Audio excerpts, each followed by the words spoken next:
Is speculation dead? Not really. If you know where to look and you're willing to take a little bit of risk and have some fun. We're going to look at 10 keys for under $10. 5 Marvel, 5 DC up next on this video from Bronzeville Comics.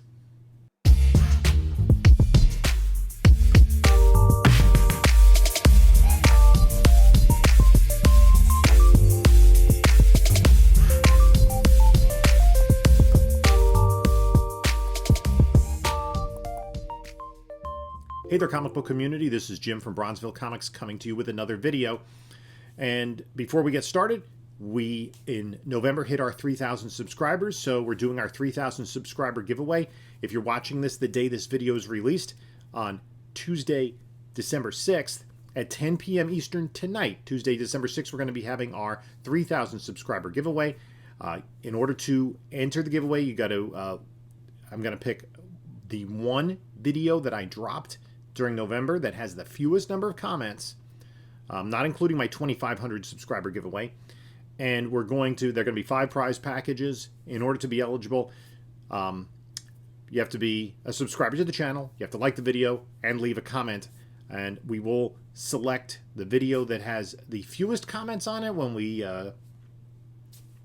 have the live giveaway show. And then we're going to randomly pick the winners from there.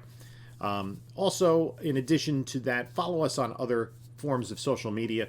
Instagram, Bronzeville_comics, whatnot, Bronzeville_comics. We do sales every Monday night at 10 p.m. Eastern Time. And coming up next Monday, December 12th, we're going to have a small sale, only about 30 or so books. They're all going to be Silver Age Amazing Spider-Man. You can go there right now. Follow me on whatnot. Bookmark the show and take a look at the store. All the books available in that sale are listed in the store. And there's a link in the description. If you've not yet used Whatnot, if you use that link, you get $10 off your first purchase, whether it's with me or someone else. The week after that, on the 19th, and that show's already loaded in the store, we're going to be doing a Strange Tales, Tales to Astonish, Tales of Suspense sale. So a ton of Silver Age Marvel Comics. In addition to that, in the link in the description below is also a link to my eBay store and a link to my email. You can use that if you have any questions of me. So, the speculation was really a thing of 2021, and people were looking for any hint in movies and rumors that might boost a comic's value. Well, a lot of people did not do well in some of that speculation, and some of the speculation was overpaying for books that were already hot, that had already hit hot lists. And so, you know, people bought when it was high, and then by the time they wanted to sell, the book had come down in value, and books like Eternals had tanked, and some of the books related to Thor, Love and Thunder just plummeted. And some of the other speculation books went nowhere. People looking for the Mephisto or Omega Red or what was that character's in Machine Man, the Power Broker. A lot of those didn't come to fruition. So I'm going to list 10 books you can get for probably $10 or less that might have some value in the future. Some are related to projects we know that are coming, and some are related to projects that might be coming from either Marvel or DC. We're going to do this in alphabetical order. I'm going to start with Annihilation number 6 from 2007. And in this issue, it's the issue where Phyla Vell becomes Quasar. She gets the Mega Bands and takes on the moniker of Quasar. Now, Quasar has been a character that was established. The Wendell Vaughn character was Marvel Boy, becomes Quasar. He had his own series in the 1990s.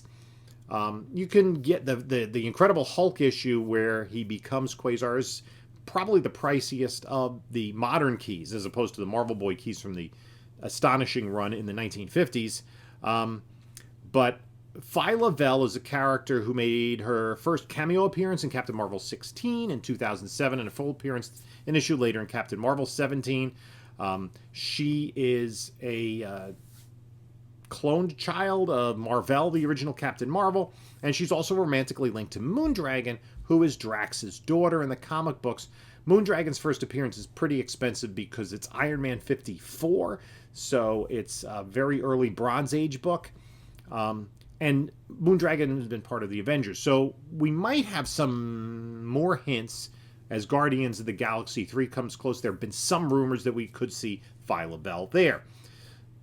Book that is available for maximum of $10, really. You should be able to get it for on eBay.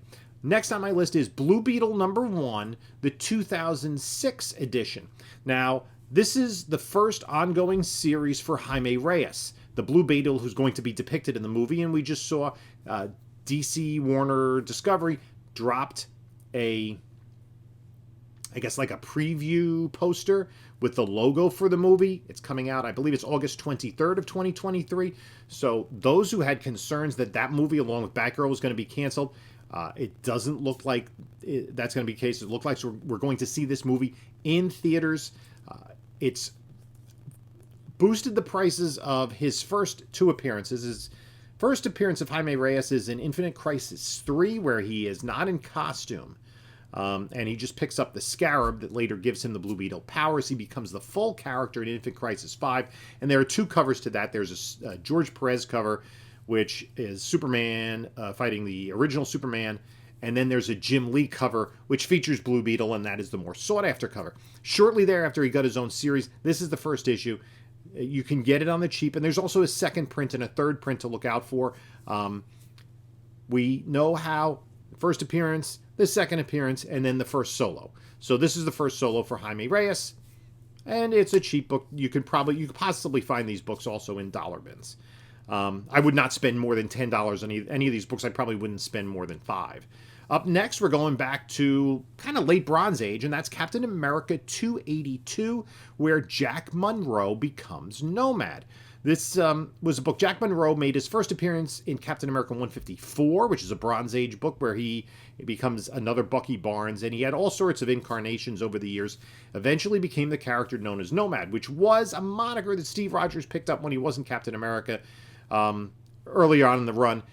It gets a little bit confusing as to who was Captain America and who was Bucky at any given time, but Monroe takes on the character of Nomad. He did have his own series in the late 1980s. And there have been rumors of a Nomad project in the works. I doubt anything like that would include Chris Evans, but, maybe something spinning out of the Captain America New World Order film could be possible. And again, even for a 1983 book, this book can be found fairly cheap and high grade. Number 4, Captain Britain and MI-13 number 5. This is from 2008, and it's the issue in which Blade joins this British team. We have seen the connection of Blade and Damon Whitman, who in the comics is the Black Knight, will probably become the Black Knight in the MCU. This is a book I know that Erod has been speculating on. He's been picking up for a while. I pick the book up when I see it. So that's an interesting book to get. And if there is a Blade connection to Captain Britain or to some sort of team, it looks like maybe Blade and Black Knight could be forming somewhat of a team there. This might not be a bad book to get. And again, you could probably get it on the cheap. I got it, I think, in a dollar bin about a month ago.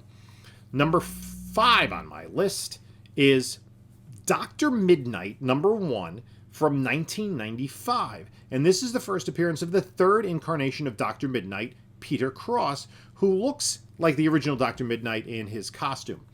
The second Dr. Midnight was Beth Chapel, who we have an incarnation of that in the Stargirl series. This was a 3-issue prestige format miniseries that introduced the character, and it was written by Matt Wagner and drawn by John K. Snyder. You can get the book for really cheap. Peter Cross then becomes a member of the Justice Society, and he's usually linked with Michael Holt.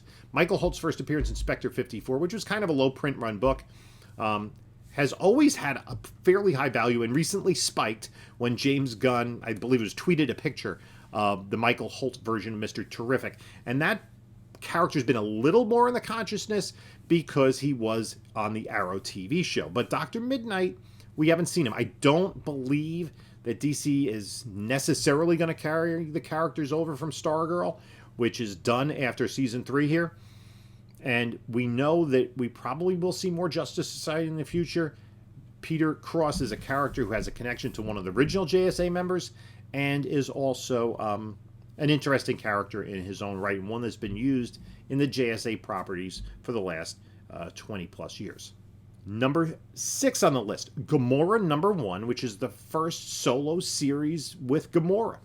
This is from 2016, and there have been rumors for a long time that a lot of the narrative of Guardians 3, although we haven't seen it in the trailer, a lot of the narrative of Guardians 3 is going to center on the relationship between Nebula and Gamora and the conflict over the years. Gamora is an important character in the MCU, and from what we saw in the Guardians Holiday Special, she's still a link to Star-Lord. Will Guardians continue after Volume 3? It's unknown, because unlikely that James Gunn will be in charge of any of those, because he's busy over at DC. Number 7 on the list.